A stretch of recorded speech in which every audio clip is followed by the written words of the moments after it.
Değerli izləyicilər, videonu bəyənib kanala abunə olun ki, hər kəs son xəbərlərdən anında məlumatlansın. Xəbər verdiyimiz kimi, Göyçay rayonunun İncə kənd sakini 6 uşaq anası Gülnara Səmədova intihar edib.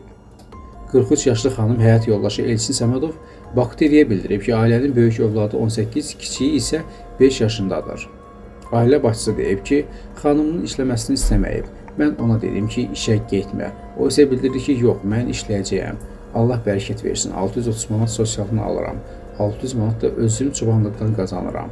İstixanalarda, bağlarda işləyib günə 15-20 manat qazanırdı. Uşağı da yanına alıb gedirdi. Gələndə deyirdi ki, yorğunam, ağrıyıram. Deyirdim, getmə də, qal biraz dincəl. Bu qarlı günlərdə mən onu saxlaya bilmədim. O soyuqda şaxtada səhər saat 5-də gedirdi, axşam 9-un yarısı gəlirdi. 9-da qadın evə gələr, gəlməz axı. Bəs evdə 6 bala qoyub gedirsən. Onlar da yazıqlar axı, yeməkləri, içməkləri, məktəbləri var. Mən buna görə istədim ki, işləməsin. Otursun evdə, mənim uşaqlarıma baxsın. O da buna etiraz etdi. Mərhumun həyat yoldaşı onu da bildirib ki, hadisə baş verən vaxt evdə olmayıb. Mən də çıxıb getdim işə. Ötən ayın 24-ü getmişəm. Martın da 6-sı eşitdim ki, özünü asıb. Böyük uşağa balacaları da verib ki, məktəbə, bağçaya qaparsın. O da aparıb və qaydana görüb ki, anası özünü ağacdan asıb. Qadının qayını Coşqun Səmədovun sözlərinə görə isə ailə çox yaxşı dolanıb. Nə döyür, nə söyürdü. Yazıq hər şeyi də edirdi.